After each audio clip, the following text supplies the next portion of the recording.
Boa tarde a todas e todos, bem-vindas e bem-vindos aqui a mais um Fórum Debate da revista Almanac. Gostaria de começar agradecendo aqui a participação dos nossos convidados especiais, a professora Marisa de Carvalho Soares e Carlos Silva Júnior, para o debate, enfim, do livro A Coleção Adandozão do Museu Nacional Brasil da UME, 1818-2018, publicado este ano, né, pela editora Mauá.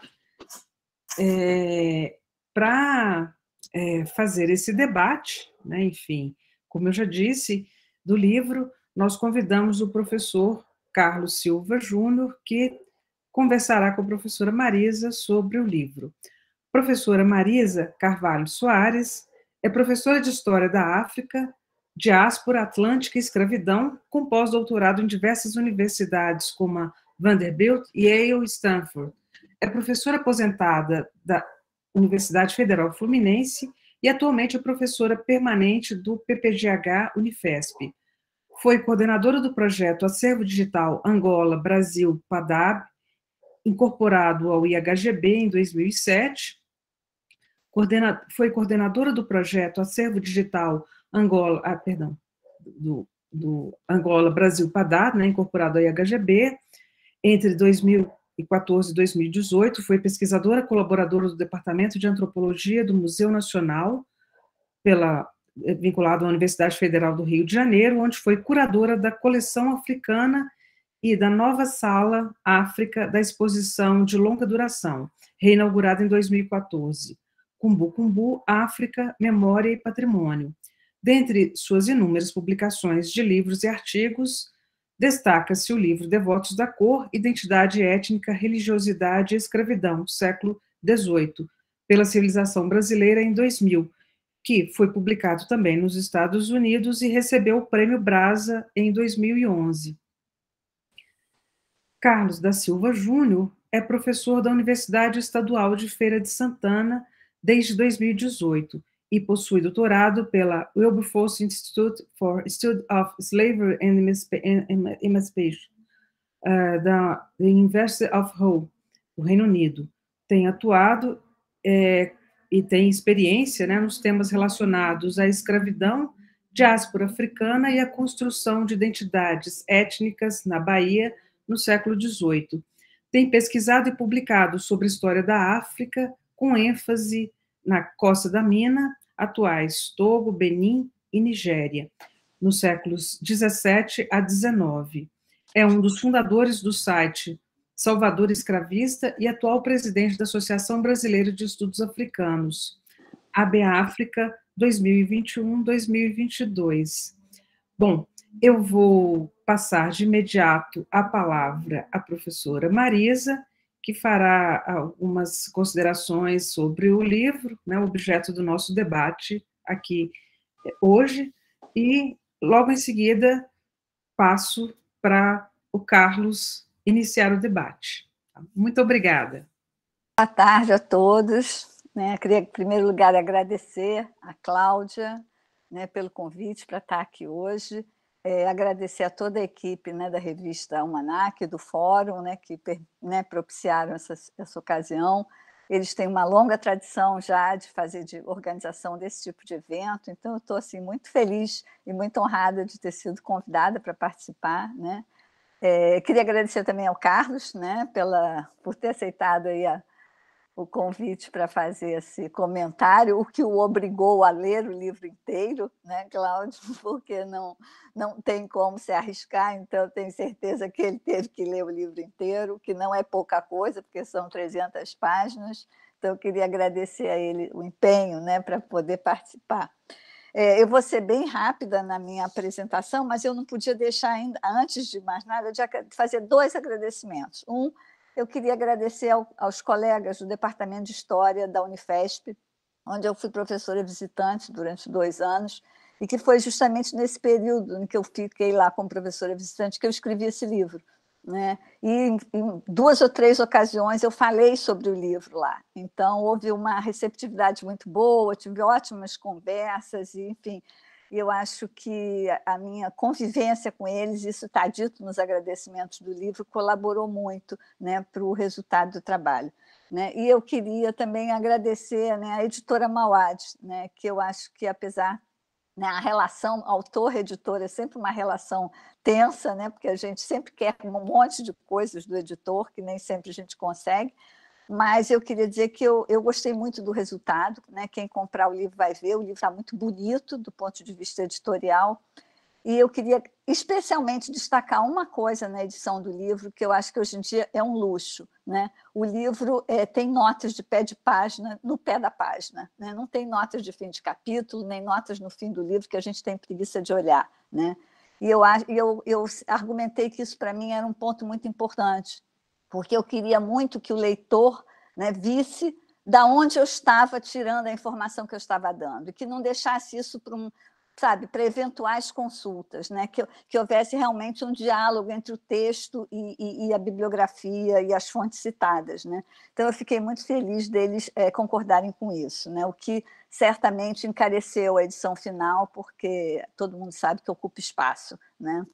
Então, eu queria fazer esses dois comentários. Né? Bom, sobre o livro, né, o que eu acho que eu gostaria um pouco de abrir assim, a conversa falando, né, é que esse livro levou 10 anos para ser gestado. Né? Ele começou, na verdade, a ser pensado, né, em 2011, quando eu ainda não tinha muito claro o que eu queria fazer. Né? Foi quando eu fui para o Museu Nacional para estudar a coleção africana do Museu Nacional, e o que eu tinha de base, né, para trabalhar com a coleção africana era o que eu já tinha, né, de pesquisa anterior relativa, né, ao antigo reino do Daomé, Benin, atual Benin, né, e os chamados Mari, que são um povo que vive ainda hoje, né, então, existe uns Mari, né, ao norte do antigo reino do Daomé, também, né, dentro, né, do que hoje compõe o Benin, né, o país Benin. Né. E eu comecei a olhar essa coleção e, obviamente, o olho da gente vai para os lugares que a gente já está familiarizado. Né? E nessa coleção né, africana, que tinha de tudo, né, o meu olho começou a bater nos objetos vindos, né, dessa região, que os historiadores consagraram a chamar de Costa da Mina. Né? Em 2012, eu li um texto da Ana Lúcia Araújo, que mencionava o Adandozan, e uma carta do Adandozan, que aí tem uma história comprida, mas, enfim, eu fui até o original da carta, que estava no Instituto Histórico, no Rio de Janeiro, li essa carta, que já tinha sido lida pelo Thornton, já tinha sido lida pela Ana, mas o que foi assim, particular na minha leitura foi que eu estava dentro do acervo do Museu Nacional.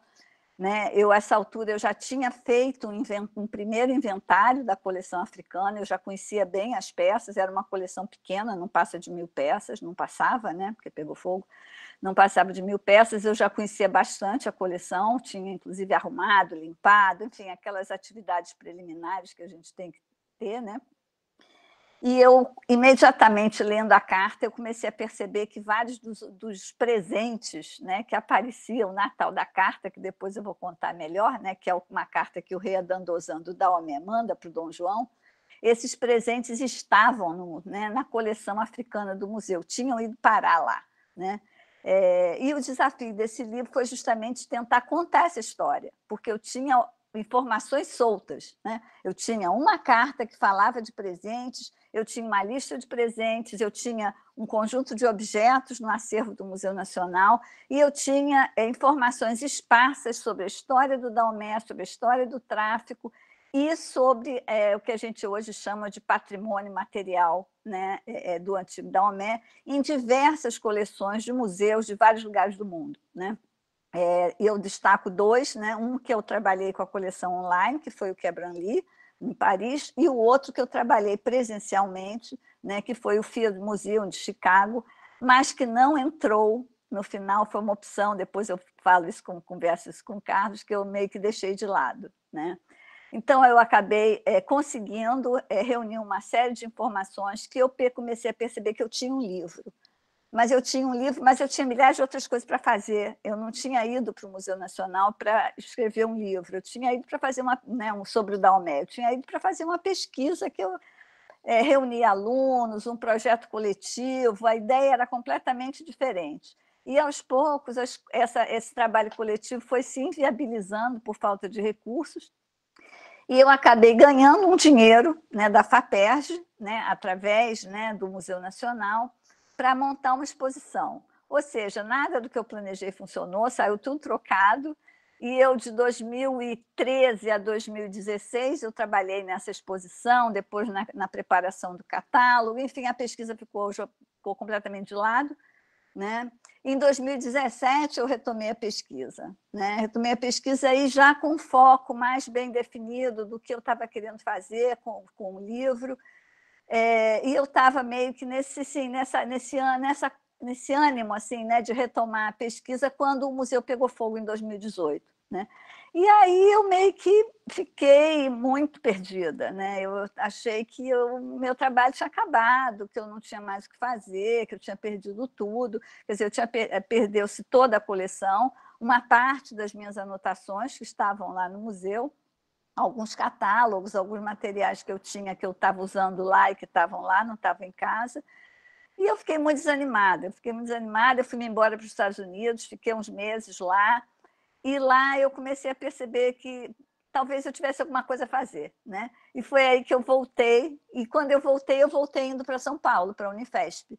E foi justamente lá que eu me animei realmente a retomar todos os escritos assim meio, né, soltos que eu tinha e começar a coordenar, juntar tudo isso, transformar isso num livro.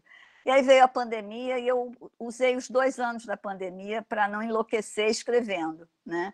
E o livro ficou pronto justamente no final da pandemia.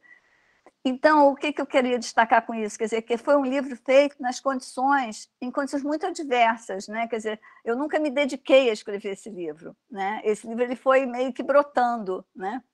E eu acabei aproveitando o que eu tinha. Inclusive, no final, eu deveria ter ido, talvez, voltado ao Benin para ver uma série de coisas, eu talvez devesse ter ido à França para consultar, talvez eu devesse, uma série de coisas, mas ou eu fazia ele no ponto que eu estava, ou ele ia acabar não saindo mais uma vez, depois de 10 anos. Né? Então, quer dizer, esse livro é muito resultado, quer dizer, de algumas vezes, inclusive, assim, artimanhas de pesquisa, artimanhas metodológicas para dar, né, coerência ao material que eu tinha. Né? E, nesse sentido, o livro foi composto em 7 capítulos. Né? Aí eu vou aqui. A introdução, eu falo principalmente, né, sobre o Adandozan, que é o tal do rei do Daomé, que reúne um conjunto de 39 presentes e manda para o Dom João em 1810. Né? E eu conto a história dele na introdução, porque eu digo, né, que, na verdade, ele não é o assunto do livro. Né? É ele que manda o presente para o Dom João, mas o meu interesse maior não é no presente, o meu interesse é na coleção.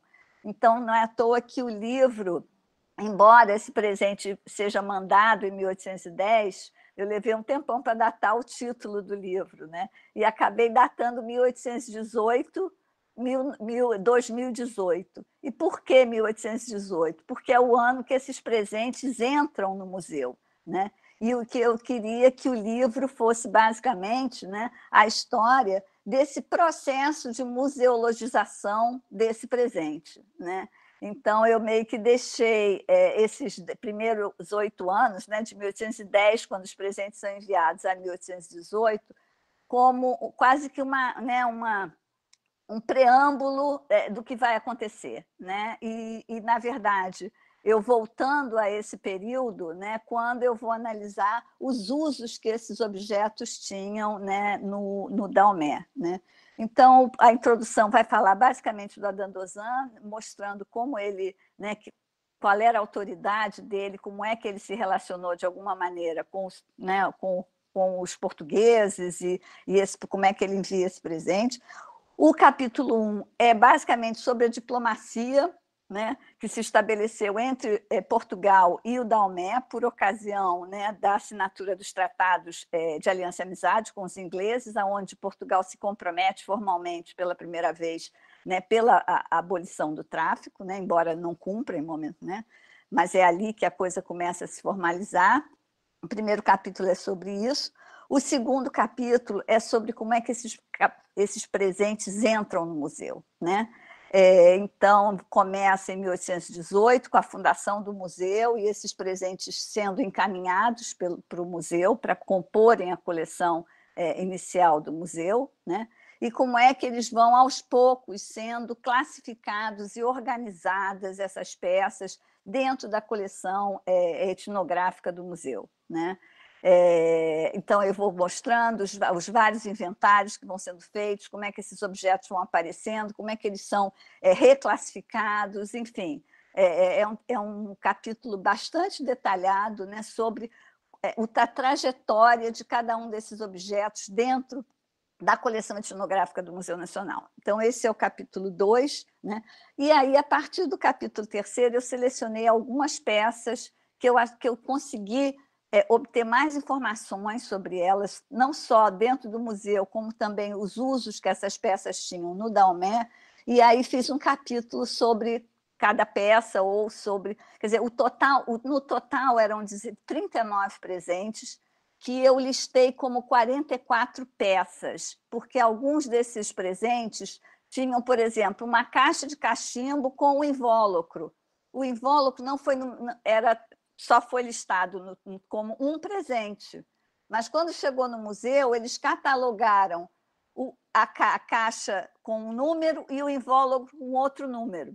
Então, isso acontece algumas vezes, então os 39 presentes se transformaram em 44, né, peças, né?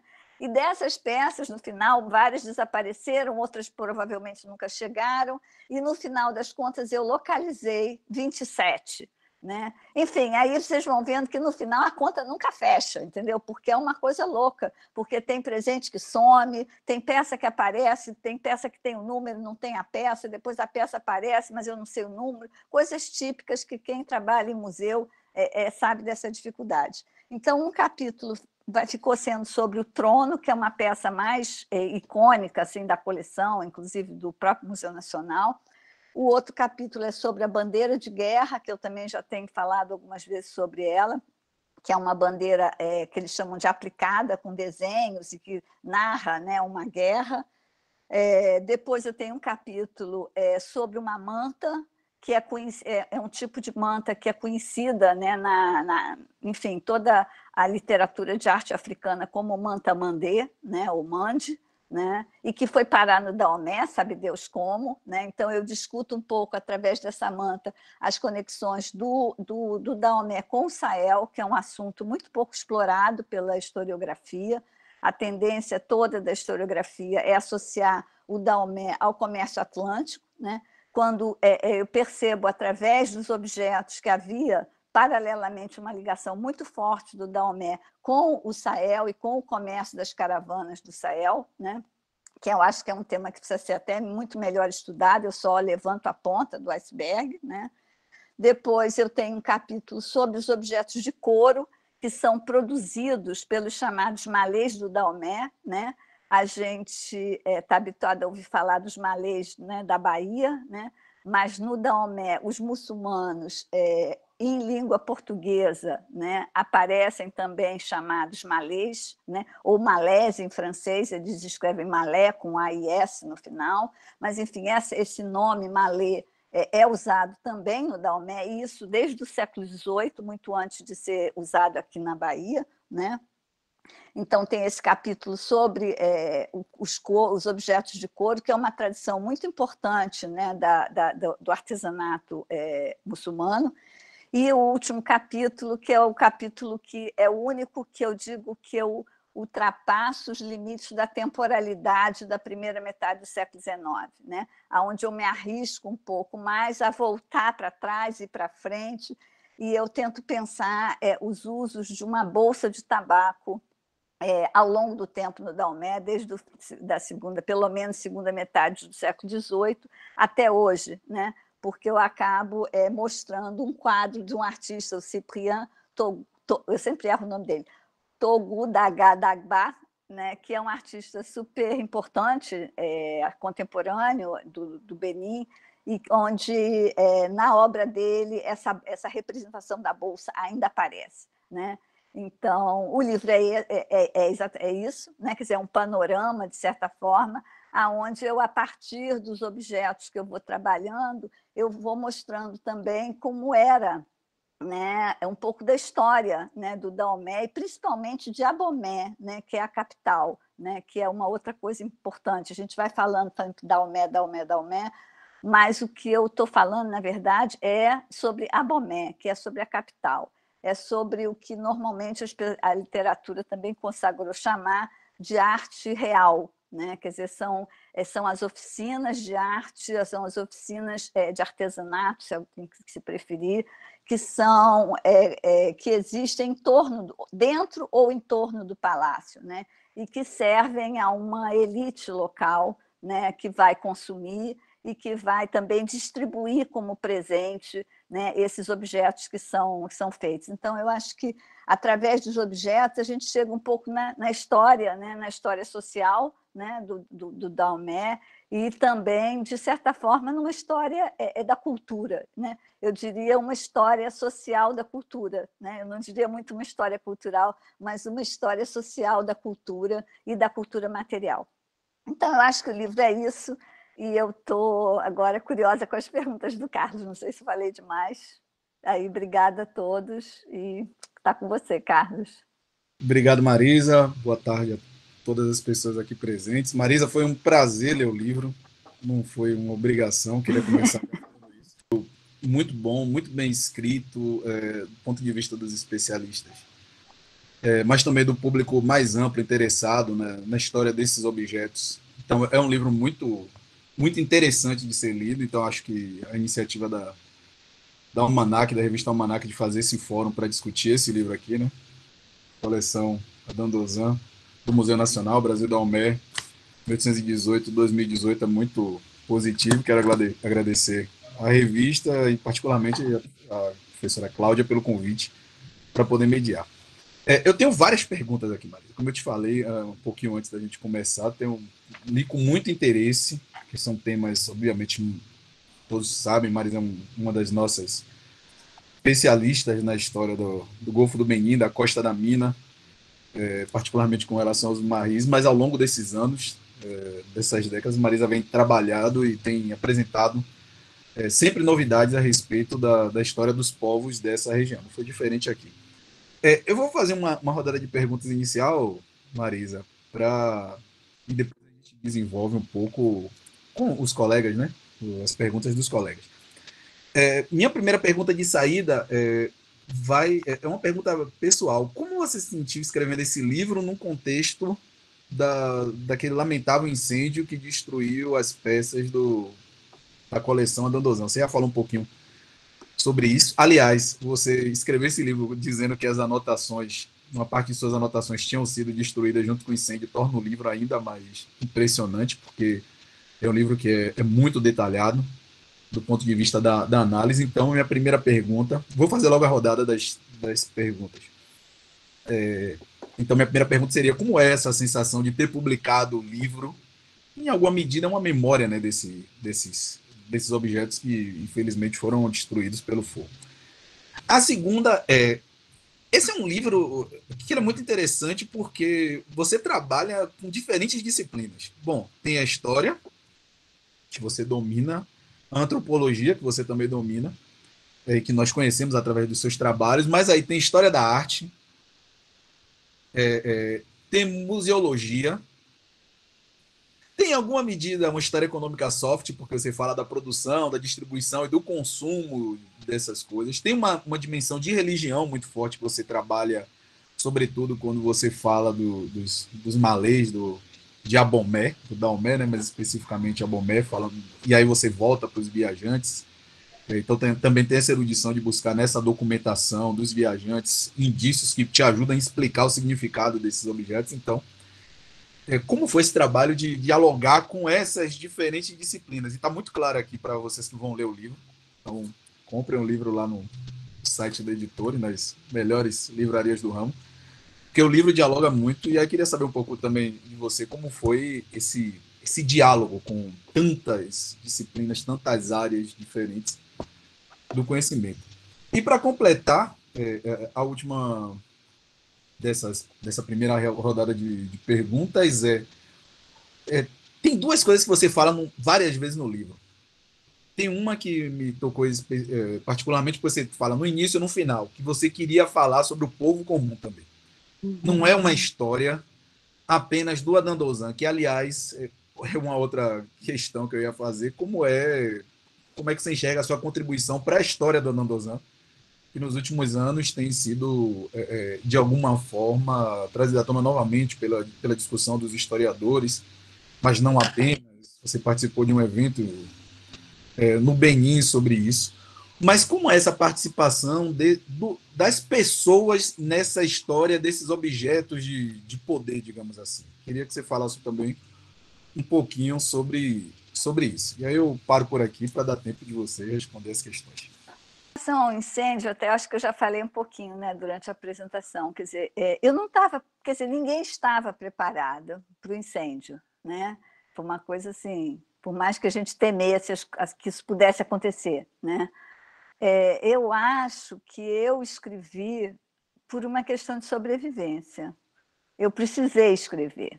Foi uma coisa assim, muito doida, porque misturou com pandemia depois, né? Foi misturando tudo. Mas eu me aposentei em 2010, eu tinha sido estagiária do Museu Nacional quando eu era muito jovem. E eu saí do museu, porque naquela época não tinha concurso, não tinha nada lá, eu fui embora, fui fazer outras coisas, acabei na UF. E o dia que mas eu sempre tive eu trabalhei com a coleção, eu fui estagiária da Heloísa Fenelon, assim, lá na década de 70, entendeu? 80.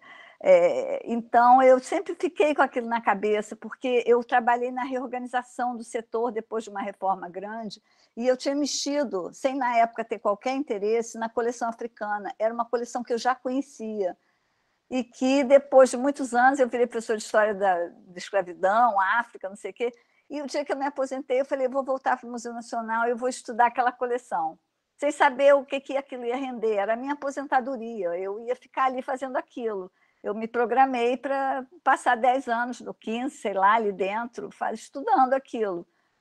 E eu efetivamente fiquei de 2011 a 2018, mas eu não estava preparada naquele momento para não ter mais aquilo, porque eu não estava querendo outro emprego, sabe? Então, eu falei, eu não posso, eu tinha que fazer alguma coisa. Enfim, aí o livro saiu, né? A pesquisa mesmo que eu estava fazendo é uma pesquisa coletiva, tem outras pessoas trabalhando, certamente outros trabalhos vão sair, né? E essa é a minha parte pessoal de um projeto coletivo, né? Saiu tese, já tem, não vou listar todo mundo, porque eu vou esquecer de alguém, né? Mas pelo menos Raquel, né, Michele, que trabalharam diretamente comigo, mas tem outros trabalhos também que saíram e que estão para sair. Então, foi assim, uma questão realmente de sobrevivência. Eu precisava deixar um registro. O que se perdeu foi muito o que eu estava de anotação minha, que estava lá no meio do trabalho, por exemplo, medida que eu estava tirando das peças, pedaços de materiais que eu estava separando para analisar, entendeu? Pedacinho de madeira do trono para estudar a madeira, pozinho da tinta do pano para ver o pigmento, enfim, uma série dessas, não são só anotações, foram uma série de coisas que eu tinha separado, né, inclusive dos próprios objetos para estudar. E isso perdeu, tanto que vocês vão ver que tem muita informação, o livro, mas tem muita informação bibliográfica, né? E muita informação que são informações sobre as peças. Eu, muitas vezes, no livro até digo, olha, isso aqui é o que eu me lembro. É mais ou menos 4 metros, pela minha lembrança, entendeu? São coisas, várias das informações estão meio truncadas, porque eu não tenho mais. Mas eu acho que, apesar de tudo, eu fiz um bom trabalho. E algumas vezes outras pessoas me ajudaram também, né? O pessoal da equipe que também lembrava, que também tinha uma outra anotação e que eu peguei anotações dos outros. Enfim, eu fui encontrando solução que eu conseguia, né? Sobre essa coisa né, de caminhar por várias áreas, né, por várias disciplinas, eu acho que a minha formação, eu sou uma pessoa assim, eu não sou muito uma historiadora muito assim enquadrada. Eu acho que em tudo que eu faço eu tenho um pouco essa coisa meio, sabe, de, sabe, dançar de um lado para o outro, né? Eu tenho um pé forte na antropologia, sem dúvida, né? Mas nos últimos anos, né, desde 2011, a museologia vem me interessando muito, né? E eu tenho um contato grande com os com museólogos, né? E com a prática da museologia, né? Não é só a leitura, né? Eu vim, a base da minha formação foi dentro da Reserva Técnica do Museu Nacional, antes de eu me sentir historiadora, né? Então, eu acho que eu tenho essa na minha história, eu tenho essa formação meio múltipla, né? O meu interesse por religião, a mesma coisa, né? O meu mestrado foi em antropologia da religião. Enfim, eu acho que isso é uma coisa muito particular minha. Eu nunca vi, sabe, as disciplinas como campos separados. A minha cabeça sempre funcionou com tudo meio misturado, né? Então, eu acho que esse livro reflete muito isso, até mais que o Devotos, né? O Devotos, eu acho que foi um livro que eu fiz muita força para ser uma historiadora, né? Porque eu não era ainda, né? Não era reconhecida. Eu já tinha um emprego de historiadora, mas eu ainda não era, não tinha um reconhecimento, né? Como historiadora. Acho que o Devotos eu fiz muita questão de ser uma historiadora clássica, né? Até demografia eu fiz questão de fazer. Aqui não, acho que nesse livro eu acho que eu me deixei, sabe, fluir mais solto e ser mais eu, entendeu? E eu, sinceramente, eu acho que esse livro, para mim, ele é tão importante quanto Devotos. Um outro momento da minha vida, mas que eu acho que foi assim muito... É um trabalho que marcou, a mim, me marcou muito, né? Me marcou tanto quanto o momento em que eu escrevi o Devotos, que também foi uma fase muito importante da minha vida. A minha vida e meu trabalho são coisas que estão sempre ligadas, né? E eu acho que essa coisa da preocupação, né, com as pessoas comuns, né, eu acho que vem muito, né, da minha tradição de essa coisa da história social, né? Eu acho que a gente que trabalha com escravidão, com tráfico, né, a gente tem uma coisa assim, lidar com o anonimato, né? Sabe, com milhões de pessoas traficadas e ao mesmo tempo pouca individualidade, né? E eu acho que no meu trabalho eu tentei a vida inteira muito buscar a individualidade das pessoas, né? Destacar, né? As minhas histórias têm sempre personagens, né? Assim, tipo o Francisco Alves de Souza, que virou um livro, né? Então, quando eu fui para o Daomé, né, para trabalhar isso, eu tive muito essa preocupação, quer dizer, aquela consciência de que por trás, né, do rei, por trás dessa cultura, né, dessa arte de corte, que a Suzanne Blier, todo mundo, né, fala sobre isso, tem pessoas, né, e eu queria ver essas pessoas. E, na verdade, a gente não consegue chegar nessas pessoas, né? É muito difícil, né? Mas eu acho que é muito importante, quando você escreve, você ter a consciência de que elas estão lá, né? E de que, se elas não estão na frente, se você não está conseguindo contar a história delas, é um problema seu e não delas, né? Quer dizer, é um problema do historiador não se deixar enganar, né, por esse rótulo de arte de corte, entendeu? Porque a arte de corte é o consumo, né? Mas o produtor daquela arte, entendeu? É o homem comum, por mais que ele já esteja ali um pouco destacado dentro de uma família de artesãos, que já não é o homem comum que está do lado de fora do muro da cidade, né? Que a Abomey era uma cidade murada, mas ele é uma pessoa comum, né? Ele está ali, né, no anonimato como todo mundo, né? Então, o que eu queria muito era ver isso, quer dizer, mostrar que não existe uma arte de corte sem as pessoas comuns, né? E que essas pessoas comuns, elas não são pessoas desqualificadas. Ao contrário, aquilo que eu mostro, né, ao longo do texto, né, como essas pessoas tem uma tradição dentro de cada uma das áreas já que eles trabalham, o tecido, a carpintaria, seja lá o que for, de gerações e gerações de trabalhadores especializados, né? eu acho que ao longo do livro pode ver isso, que guarda uma memória de assuntos, de desenhos, quer dizer, existem quase que, né, academias, regras, né, do bem fazer um objeto, né, seja ele um pano, seja ele uma escultura, né, e que isso é um patrimônio, né, dessas famílias, né? Então, eram essas pessoas, né, que eu queria destacar a importância delas, né, mais que só do objeto pronto, né? Então, acho que é isso. Tentei ser rápida. Obrigado, Marisa. Eu vou fazer só mais duas perguntinhas aqui e depois a gente pode abrir para os comentários e as perguntas dos colegas. Uma é voltar para aquele assunto do Adam Dozan. Como é que você enxerga esse livro no contexto desse surgimento do interesse historiográfico a respeito do Adam Dozan? É importante dizer que essa coleção é uma coleção única durante o livro. Não vou dar spoiler do livro, não.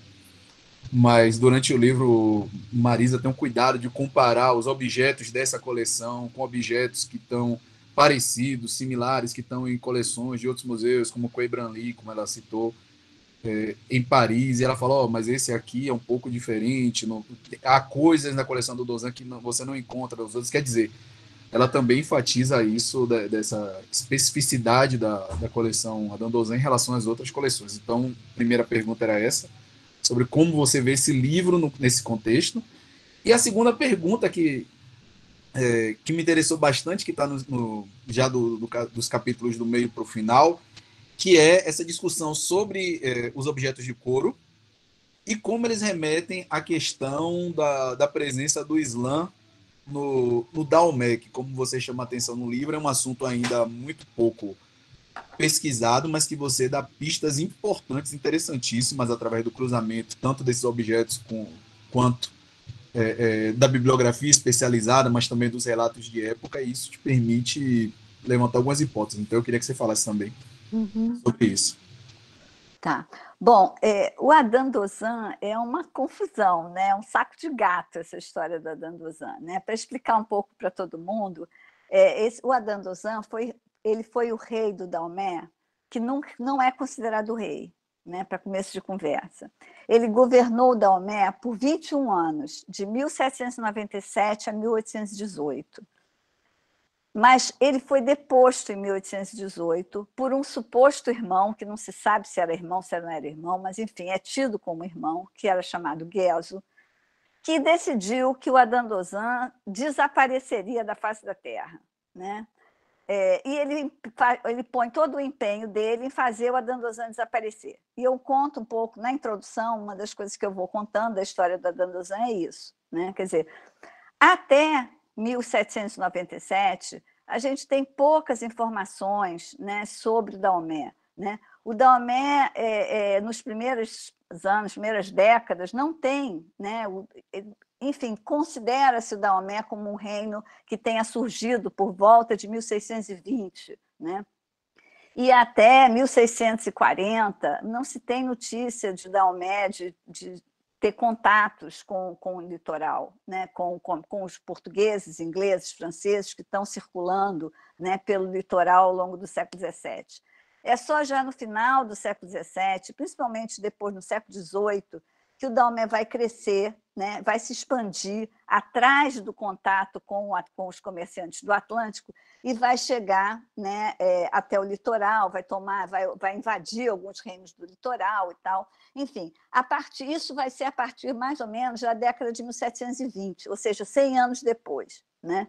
E mesmo assim, as informações ainda são poucas que a gente tem, porque existe essa cidade de Abomé é muito fechada, você não tem muita gente circulando por ali, os comerciantes europeus têm pouco acesso e tal, enfim. Então, quando você chega no governo do Adam Dozan, a gente ainda sabe relativamente pouco a respeito da história desse reino, né? O Adam Dozan vai sendo deposto em 1818 e, havendo um silêncio sobre ele, o que acontece? Se recupera, através de uma memória de segunda, terceira, às vezes, geração, a história desses primeiros tempos do Daomé, né, do século XVII, primeira metade do século XVIII, A segunda metade do século XVIII ela é meia turbulenta, porque durante 20 anos você não sabe de nada, porque o Gueso tenta silenciar esse período do Adandozan, e o Gueso é uma outra linhagem, né? Quer dizer, existe uma disputa de linhagens pelo trono, né? E o Gueso, quando assume, ele, na verdade, ele silencia a história da linhagem que ele derrubou, né?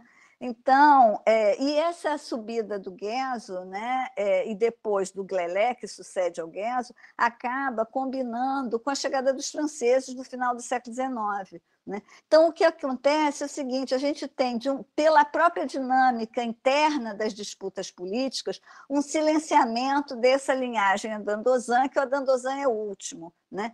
E pelas relações com os franceses, também um silenciamento, porque essa segunda linhagem que toma o poder a partir do Gueso vai ser que vai, bem ou mal, dialogar com os franceses e se entender de alguma forma com os franceses. Então, o que acontece é que toda a administração colonial vai comprar, de certa forma, essa versão do Gueso, né, da história do Daomé, e, de certa forma, eles vão haver uma relação meio intrincada, né, entre a linhagem do Gueso e a administração colonial. Né? Com isso, o Adandozan fica completamente silenciado, meio que esquecido. Ele não fica, mas ele fica meio que hibernando ali. Né? E eu acho que, ultimamente, isso está começando a mudar. Né? Eu acho que, de um lado, eu acho que tem uma política da própria linhagem do Adandozan querendo recuperar, né, a sua legitimidade. Né? Isso é uma questão política lá deles, que é complicadíssimo, porque, se isso acontece, eles têm que admitir que o Gueso usurpou, né, o trono, e isso eles não vão admitir nunca, porque, politicamente, ainda hoje, né, essa linhagem do Gueso, essa aliança com os franceses, isso ainda é muito forte lá. Então, não sei se isso algum dia vai mudar, né? Mas, na academia, né, está havendo, né, cada vez mais um interesse por esse período nebuloso da história do Daomé, né, que inclui, não só, mas inclui, né, o Adandozan. Né? E eu acho que no livro eu tento mostrar um pouco isso, quer dizer, o Adandozan, para ele ter feito tudo que eu consegui, né, pensar, né, na documentação que eu encontrei, nos relatos e tudo que eu consegui juntar, ele não pode ter sido uma pessoa com nada para se contar. Né? Primeiro, porque ele governou 20 anos, é impossível. Segundo, porque nesses 20 anos existem efetivamente uma série de episódios que mostram que ele teve alguma participação importante. Qual foi? Agora, eu não sei, entendeu? Qual foi? Eu dou algumas pistas. Né? Agora, os historiadores do Daomé que vão poder dizer mais. Agora, eu acho que, sem dúvida, esse livro levanta, né, uma questão importante sobre o papel da Adandozan, não só do ponto de vista político, mas principalmente do ponto de vista patrimonial. Né? Porque várias pessoas, né, eu cito vários historiadores da arte, principalmente, né, a maioria franceses, alguns do Benin também, né, que falam, né, que a Adandozan construiu palácios, que a Adandozan fez isso, a Adandozan fez aquilo, e o Gueso ele vai usurpando tudo. Ele usurpa não só o trono, mas ele vai usurpando a própria contribuição da Adandozan, que pode ter sido do Adandozan e pode ter sido de outros anteriores ao Adandozan, que também meio que desaparecem. Então, eu acho que esse livro ele destampa, né, uma questão, né, sobre vários silenciamentos que vêm da história e que, de alguma forma, os historiadores ainda não enfrentaram, e que eu acho que tem que enfrentar. Né? Eu acho que o Islã é parte disso, sabe? Por incrível que pareça, é parte. Tem uma tradição muito forte, né, de falar, por exemplo, do Vodun, que é indiscutivelmente muito importante no Daomé. Né? Agora, existe uma outra coisa, que é a questão da ligação com o Islã, que também é um assunto que não se discute. Né?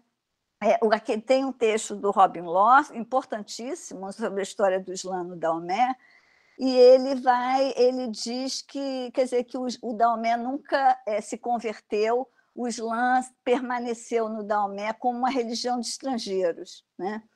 E isso, mais ou menos, põe um ponto final na história. Tipo assim, não tem o que dizer, porque realmente o texto do Robin Law diz tudo que você pode dizer, né? Só que você pode, né, mudar um pouquinho o jeito de olhar, né? E dizer o seguinte, mas será que, porque é uma religião de estrangeiros, não foi importante? Será que, mesmo permanecendo como uma religião de estrangeiros, ela não pode ter influenciado, esses muçulmanos não podem ter influenciado outros aspectos da vida, né, de Abomey, mesmo que não levando a uma conversão, né? E eu acho que essa questão do artesanato do couro, de várias práticas que a gente encontra, mostra que a presença, né, do Islã Daomé teve uma importância grande. Embora eu concorde com o Robin Law, que não tenha produzido, né, uma conversão em massa. Né? Mas eu acho que a gente limitar muito, né, a influência do Islã, né, a simplesmente uma condição de conversão, né, em grande escala. Né?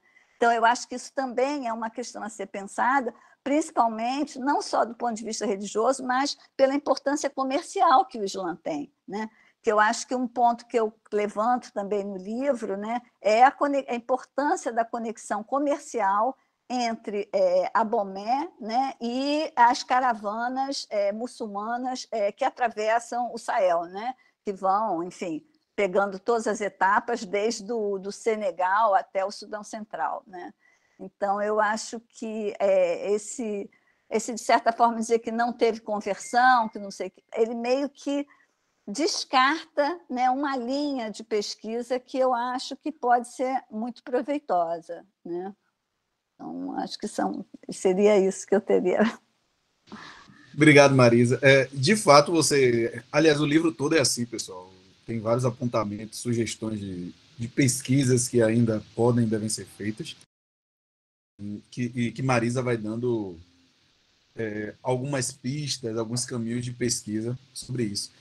Inclusive, essa discussão que a Marisa fala sobre essas rotas do Sahel já é algo que acho que a Marisa vem trabalhando, já tem um capítulo dela lá no Rotas Atlânticas, da diáspora africana, onde Marisa quer dizer, tem uma história já de Marisa tentando pensar além desse óbvio, né, das relações do Daomé com o Atlântico. Né? Ela está pensando aqui numa outra perspectiva. Vamos ver o livro é bom. Marisa, tem algumas questões aqui, duas, uma é de Flávia e outra de Liliane. Flávia, quer falar? Quer abrir o microfone? Gente, primeiro, Marisa, sempre maravilhoso te ouvir, uma delícia, sempre aprendendo muito, parabenizar o livro, já vou encomendar o meu. Eu fiquei intrigada, né, vendo essa nova abordagem, né, ouvindo novamente sobre a Danozan, e você teve no Benin, né, e se existe uma historiografia no Benin que trata sobre ele, como é esse olhar da historiografia do Benin, sobre a questão do Daomé, a questão da guerra, do papel da guerra, né, na expansão, na relação com o mercado atlântico, enfim. Fiquei pensando se existe uma pesquisa dessa historiografia do Benin sobre o tema. Obrigada, gente. Carlos, sempre bom te ver. Beijo para todo mundo. Marisa. Olá, Carlos. Olá, todo mundo. Minha pergunta é aqui, Marisa, como é que você interpreta esse conjunto de presentes? Que significados a gente poderia atribuir às escolhas dessas peças para serem, figurarem, né, como presentes? Então, um pouco assim, olhando, já que você teve tanta intimidade aí com o conjunto, se é possível, né, trazer alguma luz sobre as intenções, né, que estariam por trás desses presentes nas diferentes épocas, né? Seria isso. Beijo aí. Lisa. Oi, querido. Tudo bom? Meu parceiro de leitura. João foi um dos que leu capítulos originais do livro. Tudo bom, Marisa? Seu livro é maravilhoso. É muito original. E eu destacaria, inclusive, que, pelo que eu sei, é a melhor história de objetos, né? A história do objeto, e como você chegar à história social através de objetos. É fantástico o seu trabalho. E tinha comentado, inclusive, com o Carlos, que fiquei muito impressionado com o seu domínio da bibliografia, não apenas a europeia, mas a bibliografia daomeana, ou melhor dizendo, beninense, né? E demonstrando que você é, como o Carlos falou, uma de nossas principais pesquisadoras e pesquisadores sobre o Benin, né? Que, aliás, é um time crescente, né? de pessoas que estão... Um deles, dos grandes pesquisadores, está aí ao seu lado, que é o Carlos, naturalmente. Quando eu li o seu capítulo sobre o couro, eu fiquei matutando se não seria possível que houvesse outras influências que não a influência muçulmana nesse artesanato. Porque, por exemplo, a região de Gana tinha também um artesanato de couro, e uma outra possibilidade seria, inclusive, a influência do artesanato de couro europeu e mesmo brasileiro. Então, eu queria saber se você considerou essas possibilidades ou se você se convenceu de que, de fato, né, se tratava de um modelo, digamos assim, de artesanato muçulmano, né, do norte, no caso aí do Sudão Central, não é isso? E mesmo um pouco mais para cima, né, das bordas do Sahel, até porque a manta, né, vem dessa região. Então, esse mesmo artesanato poderia ter vindo de lá, por exemplo, não é isso? E vindo de lá, poderia ter sido um modelo ainda mais acima do Mediterrâneo africano. Enfim, tem muita possibilidade, né? Mas você escolheu, eu acho até que corretamente, eu só queria saber se você levou em consideração essas outras possibilidades, porque é um dos capítulos mais, quer dizer, uma das partes mais fascinantes do seu livro. E muito obrigado por ele, viu? Estou vendo de você, João, é o maior elogio. Eu fiquei muito entusiasmado com ele. Que bom, obrigada. Eu fico feliz. Toda a sua opinião sempre me ajudou a caminhar para frente. Bom, olha só, voltando, pegando as perguntas aqui. Primeiro, a da Flávia, sobre os historiadores do Benin. Os historiadores do Benin, eu falo isso um pouco no livro, quase todos eles, o que a gente chama dos intelectuais, né, do Benin atual, né, a geração que está ainda hoje, né, que já estão velhos, 70, 80, alguns já morreram e tal, são formados, né, na escola colonial. Né? Muitos deles estiveram na França, estudaram na França, e têm uma formação muito tradicional francesa. Né? E a historiografia no Daomé, a não ser coisas muito pontuais, né, tende muito a reproduzir, né, essa história meio que oficial, né, que eu estou falando, que vem de um reforço de tradição oral, né, de um reforço dessas narrativas construídas pela linhagem Guezo e seus descendentes. Né? Então, realmente, o Adandozan ficou, e outros, né, ficaram muito apagados. Né? Existiu esse quase que surto, né, lá em 2014, né, para recuperar o Adandozan. Isso não foi para frente, isso de 2014 até esse ano não se ouviu mais falar no assunto. Quando chegou esse ano, que o livro já estava pronto, eu soube que finalmente, em 2021, né, saiu a publicação com os anais do encontro lá de 2014. Né? Então, alguma coisa que ficou meio adormecida de 2014 até agora, inclusive com a morte do Titi, que era um dos intelectuais mais importantes, professor da universidade lá de Abomey Calavi, e que tinha sido um dos organizadores do evento, parente do Adandozan e tudo mais, a coisa tinha degringolado. Por algum motivo que eu ainda não consegui entender, finalmente saiu, né, o livro com os anais. Então, alguma coisa está ressurgindo. Mas é muito incipiente, né? Não existe nada mais organizado, mesmo dentro da universidade, para rever essa narrativa estabelecida nos padrões dos historiadores coloniais franceses.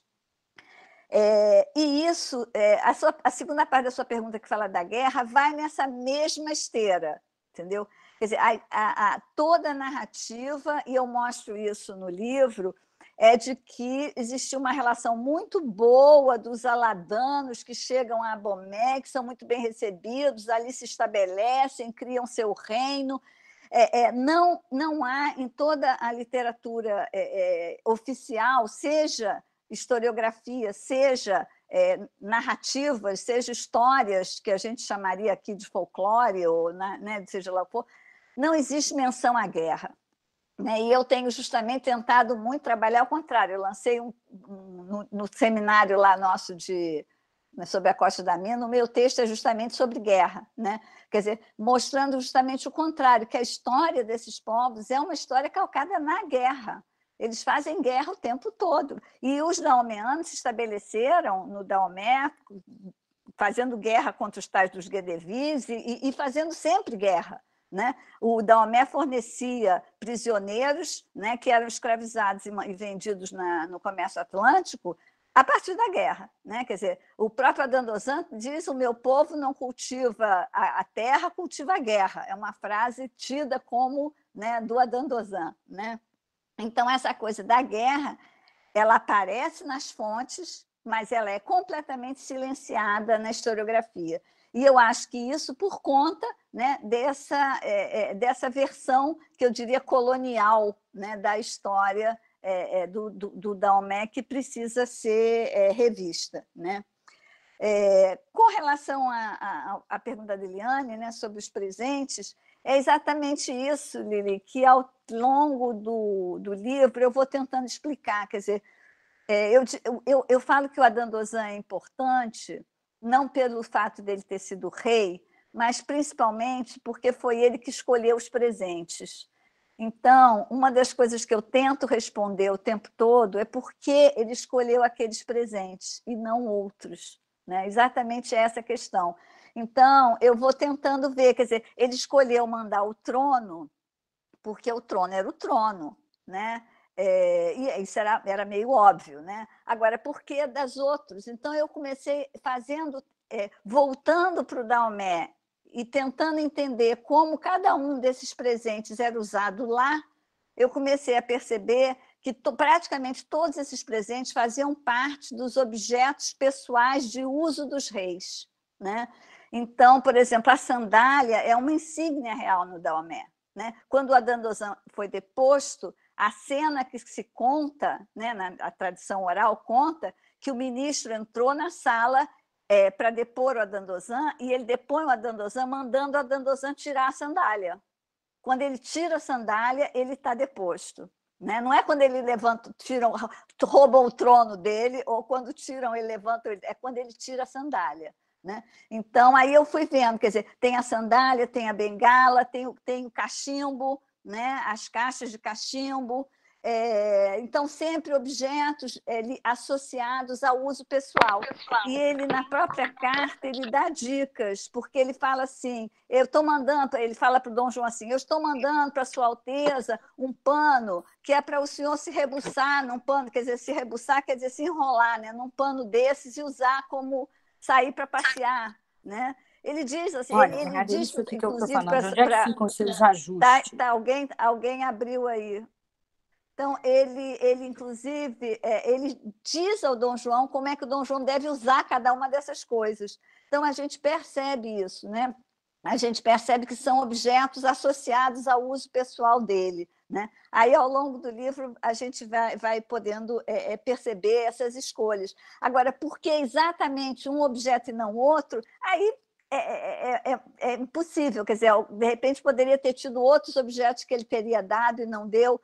E eu acho que um outro componente também é que eles tinham no palácio, ele tinha um certo acervo, de objetos que ficavam ali e que ele oferecia para pessoas. Existe uma tradição muito forte de dar presentes, né?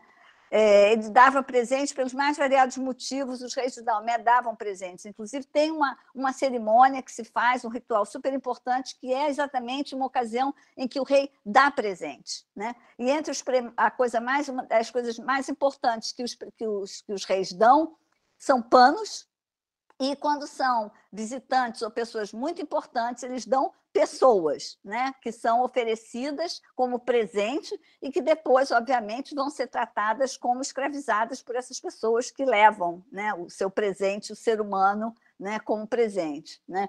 Então, existe uma escala de valor desses presentes, né, que pode ser desde uma coisa muito barata até, né, o presente mais caro, que seria um pano sofisticadíssimo, ou uma pessoa, né, ou mais de uma pessoa. Muitas vezes uma criança, né, você não dá um adulto, mas você dá uma criança. Então, essas escolhas, né, no final, são escolhas que têm a ver com a própria relação, né, que se tinha com esses objetos lá, né? Com relação à pergunta do João, da bibliografia, João, eu acho que eu escrevi muito pouco sobre África, de maneira geral, mas desde 2003, quando eu fui para os Estados Unidos, né, eu li muito, né? Eu li muito, eu estudei muito, e eu sempre tive um certo pudor assim, de escrever, porque eu achava que eu era uma pesquisadora, uma historiadora de história mais atlântica. Eu achava que esse pulo, né, para a África era uma coisa que eu precisava estar com muita sustentação, né? Então, eu custei muito para escrever, né? Eu comecei a ameaçar algumas coisas já, né, em relação ao Daomé, em textos menores, né? Mas eu acho que foi agora mesmo com esse livro que eu tive, né, coragem de mergulhar, né? Mas a bibliografia que aparece no livro, né, muitas coisas eu venho lendo há quase 20 anos, né? Que eu acho que também me deu assim, tempo para digerir, né? Esse livro foi um livro aquilo que eu falei no começo, eu levei 10 anos gestando, né? Eu escrevi, né, em menos de 2 anos, né, digamos, de pandemia, mas eu levei muitos anos trabalhando, então acho que reflete isso. Com relação ao coro, eu acho que você tem toda a razão. O problema é que eu não encontrei esse gancho que você está falando. Eu encontrei, por exemplo, algumas pistas ao contrário, né? Por exemplo, a Sylvane Diouf, quando ela olha para o Brasil, ela vê com uma clareza, né, naquele livro dela, né, dos muçulmanos no Atlântico, eu esqueci o nome agora, o livro mais clássico dela que eu esqueci. Ela olha o Debré, por exemplo, ela acha que ela vê milhares de coisas muçulmanas no Debré que a gente não vê tanto, né? Outra coisa são assim, o artesanato em couro do Nordeste é uma coisa que depois que eu comecei a estudar o couro, né, muçulmano, eu comecei a me interessar muito. Isso, Servants of Allah, exatamente. Eu comecei a me interessar muito sobre quem é que fazia esse artesanato em couro do Nordeste, que tem coisas muito parecidas, né? Eu tive uma secretária que uma vez eu cheguei do Benin com uma sandália, e eu vinha com uma sandália dessas de couro, e aí ela falou para mim assim, você está me enganando que você foi lá para esse lugar diferente, não sei o quê, você foi para o Ceará, porque a sandália que eu estava usando era igual àquela, ela era cearense, e ela dizia que era igual à que ela via no Ceará. Então, eu acho que, assim, do lado de cá, eu acho que a gente começa a ter pistas, né? Mas do lado de lá, na literatura disponível, ou seja, nos viajantes, no que eu pude ver, eu não encontrei essa conexão. Porque, por exemplo, as sandálias, elas são muito muçulmanas, né? Agora, elas não são do Benin, nem elas são sequer da África Ocidental, assim, do subsaariano, né? Elas estão no Marrocos, elas estão em toda a área, todo mundo muçulmano. Aquela sandália, do jeito que vem a sandália que o Adan Doza manda, ela é muito comum, né? Agora, a bolsa de tabaco, por exemplo, eu não consegui encontrar aquele formato em lugar nenhum. E eu pesquisei, gente, assim, incansavelmente, coleções africanas em tudo quanto foi museu, online, que agora tem essa coisa maravilhosa que a gente vê, esses catálogos todos online, e eu não encontro, aquele modelo só existe lá. Né? Não encontrei entre os achantes, não encontrei em nenhum lugar da Nigéria e nem em nenhum lugar na África Ocidental. E, ao mesmo tempo, eu não encontrei em coleções europeias, talvez até encontre, né? Mas elas, por exemplo, essa bolsa, ela já era fabricada em 1810, com aquele formato, e até hoje ela aparece com esse mesmo formato, né? E não aparece em outros lugares. Então, tem aquilo que eu estava falando, quer dizer, é uma pesquisa que deixa uma série de questões que, como historiadora, a gente tem aquela coisa, né? Eu posso até lançar uma hipótese, mas não posso afirmar. Né? E, nesse caso, não tem nem hipótese, porque não tem em outro lugar. Né? Então, eu não posso dizer que não vem, mas também não posso dizer que vem. Né? Eu acho que, mais uma vez, a gente tem que começar a olhar com muita atenção as coleções de museus, de outros museus. Né? Eu acho que, por exemplo, a gente tem que ir aos museus da Holanda, né? Que a gente conhece pouco. Também o acesso que eu tive foi a 2 museus muito característicos do século XIX, que foi o Quebranly, que vai para onde vai toda a coleção recolhida pela administração colonial francesa, e o Field Museum de Chicago, para onde vai toda a coleção reunida para a Exposição Mundial de Chicago, né? Que também é segunda metade do século XIX, praticamente. Né? Então, são 2 coleções até que se equivalem bastante. Né?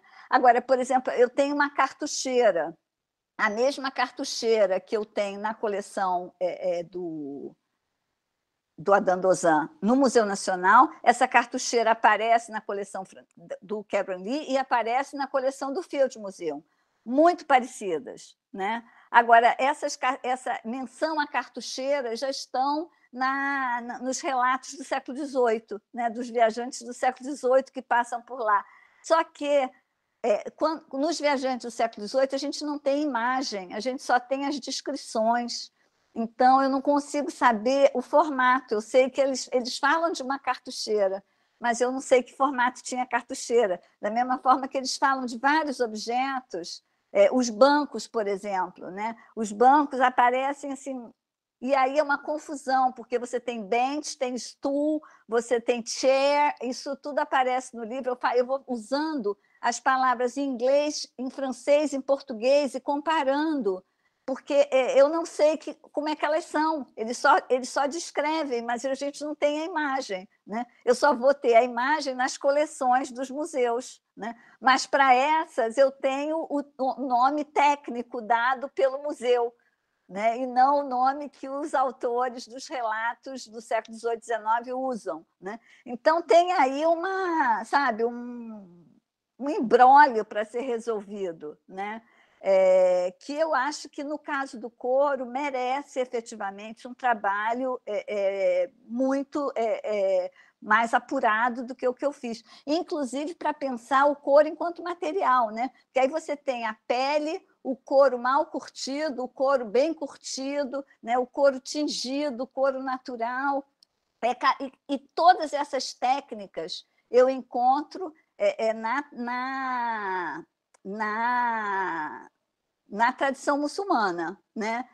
Mas muito dessa tradição muçulmana está na tradição não religiosa europeia também. Você vai encontrar a mesma coisa. Só que, no caso da muçulmana, eles fazem tudo aquilo para o haram, para passar de haram a halal, quer dizer, de impuro a puro. Né? Tem todo um discurso religioso em cima do processamento do couro, né? Desde a pele até o couro processado. No caso europeu e no caso brasileiro, você não tem. Né? Mas, enfim, eu acho que são muitas questões que, sem dúvida, E tem mais, eu acho que tem mais um componente que a gente considera pouco no caso do Brasil, que no Brasil a gente tem uma influência muçulmana forte que não vem, né, dos africanos no século XIX, né, que vem da Península Ibérica do século XVI, né, e que a gente geralmente acaba esquecendo, né, que aconteceu, né? Principalmente no Nordeste a gente tem isso, né? Então eu acho que a nossa história é bem complicada e que a gente tem muita coisa para pensar. E eu acho que o caso do couro, eu acho que realmente mereceria um estudo aprofundado, né? A gente ainda tem mais 2 questões e a gente tem 8 minutos. Então, primeiro Vilma, depois Cláudia, de professora Vilma Costa.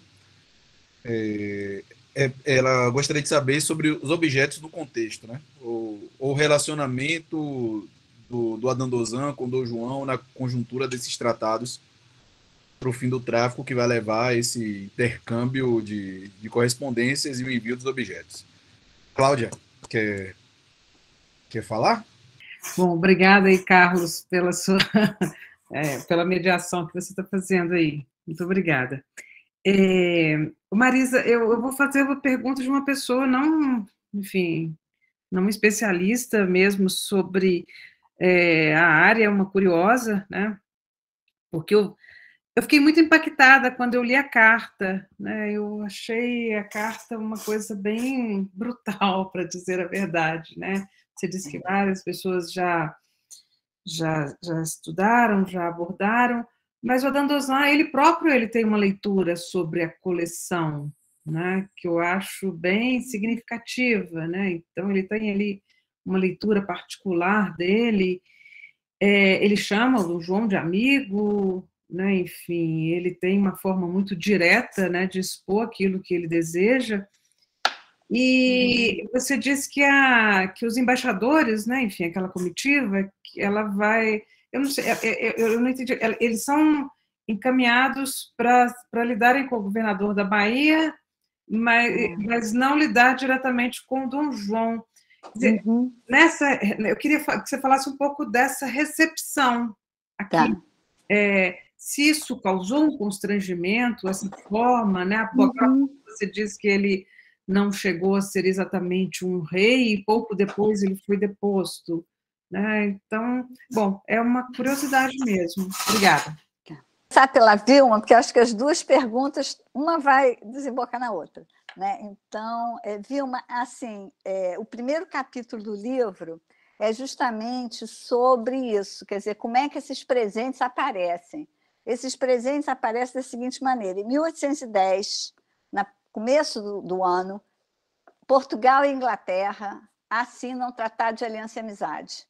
Nesse tratado de aliança e amizade, tem uma cláusula que diz que Portugal se compromete a progressivamente reduzir o tráfico de escravos, tá? Para, de certa forma, ao longo dos anos seguintes, ir acabando com esse tráfico atlântico.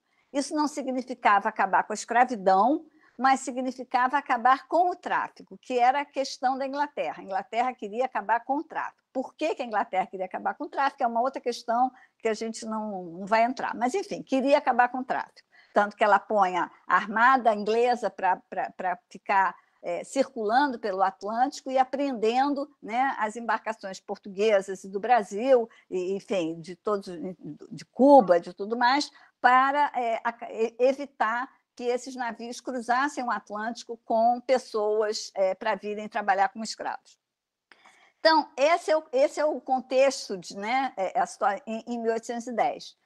O que acontece? Quando o Adam Dozan ouve falar disso, ele fica certamente muito apavorado. Por quê? O reino do Daomé vivia de exportar escravos. Eles produziam muito pouco internamente, né? Toda, digamos, a receita do reino vinha em grande parte do comércio de escravos e mercadorias associadas, né, ao comércio de escravos.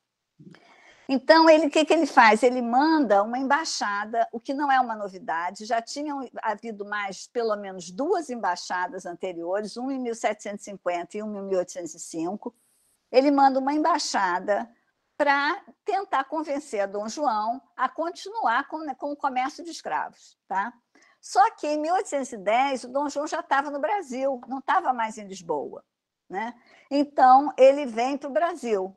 Né? Ele manda essa embaixada para o Brasil e a rota normal, né, do Daomé para o Brasil tem uma escala em Salvador por causa dos ventos. Né? Você tem aquela coisa dos alísios, não sei mais o quê, e a rota normal é vir do porto de Ajudá, onde ele estava, para o porto de Salvador e depois, numa navegação de cabotagem, chegar ao Rio de Janeiro. Então, o plano dele era fazer a mesma rota usada pelos navios do tráfico, que faziam a rota Porto de Ajudá, Porto da Bahia, e do Porto da Bahia ao Porto do Rio de Janeiro, aonde estava Dom João.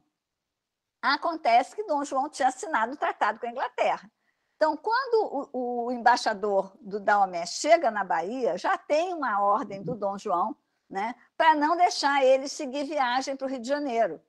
Então, eles desembarcam e ficam na Bahia, não podem ir para o Rio de Janeiro. Eles são recebidos pelo Conde dos Arcos, que é o governador da Bahia, e que fica encarregado pelo Dom João de fazer a negociação, porque o Dom João está negociando com os ingleses, mas não é bobo nem nada, ele queria a continuidade do tráfico, né? Porque ele tem ali, né, a pressão dos traficantes e o apoio político também de um segmento importante, né, dessa elite econômica, né, do Brasil para se manter, enfim. Né?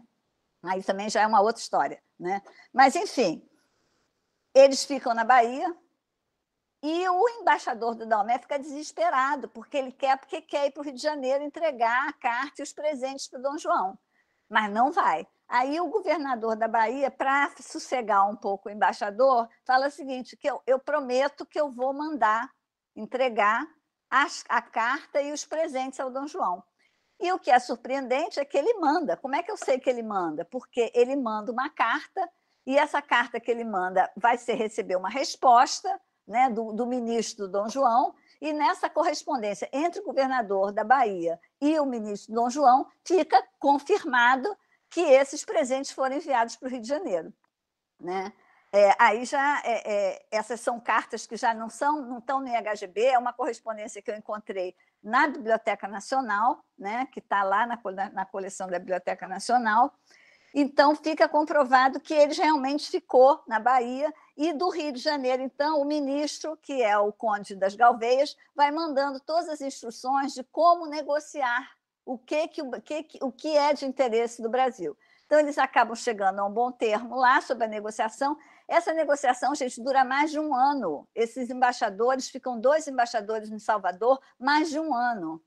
E, para mim, é surpreendente que se saiba pouquíssimo, né, que os historiadores na Bahia se saibam tão pouco a respeito dessa embaixada. Né? Só tem um memorialista que cita um caso, provavelmente associado à embaixada de 1805 e não a de 10, né? E a de 10, praticamente, só a Lisa Castilho encontrou um batismo, né, mas, enfim, aí são detalhes que... Mas, enfim, a única referência até agora que eu encontrei efetiva foi esse batismo que a Lisa Castilho encontrou e não, nada mais. Né? Então, eu acho que não é possível que não tenha alguma coisa... Eu acho que em alguma documentação ainda não explorada, talvez até perdida, desaparecida, deve ter ficado algum registro. Né? Mas aí esses presentes chegam, né? E pela carta, você juntando a carta e os presentes, você vê que existia, né, aquilo que eu falo, né, uma retórica, né, de amizade, de irmandade. Né? O Adam Dozan não só se refere a Dom João como amigo, mas se refere a Dom João como irmão. Né?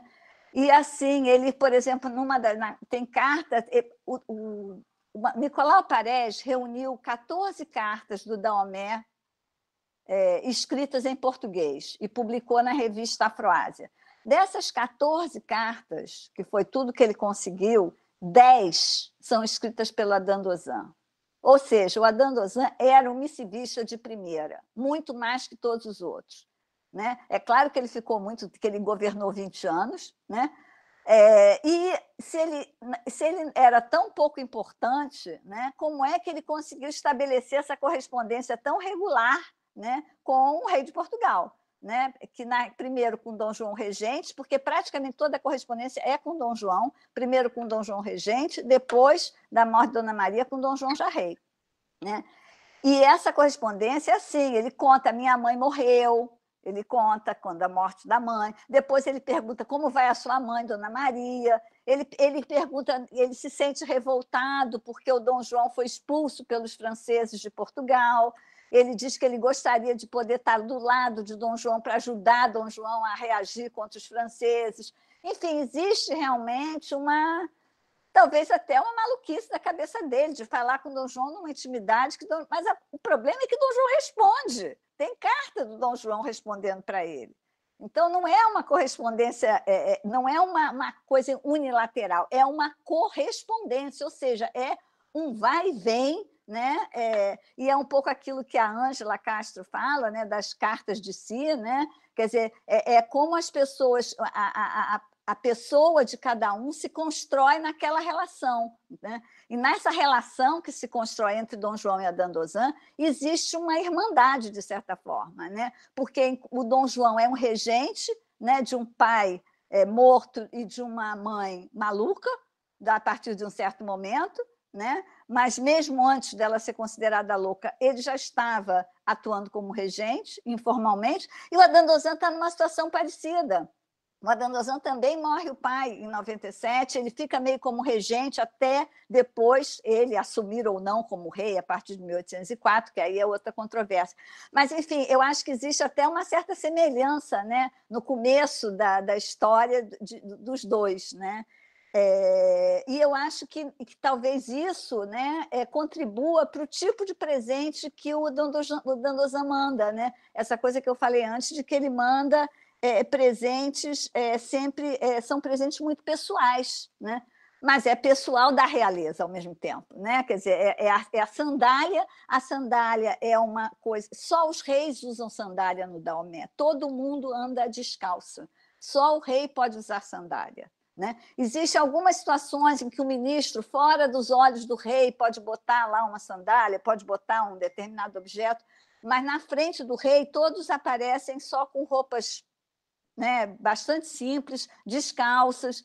Então, o fato dele mandar panos, dele mandar sandálias, é também um reconhecimento da realeza de Dom João como a realeza dele, né? E ele não tem nenhum constrangimento, né, em falar da violência, né? Isso e é engraçado que o Dom João também não tem constrangimento em ouvir, né? Ele conta em detalhes né, as degolas, os sacrifícios, né, as mortes na guerra.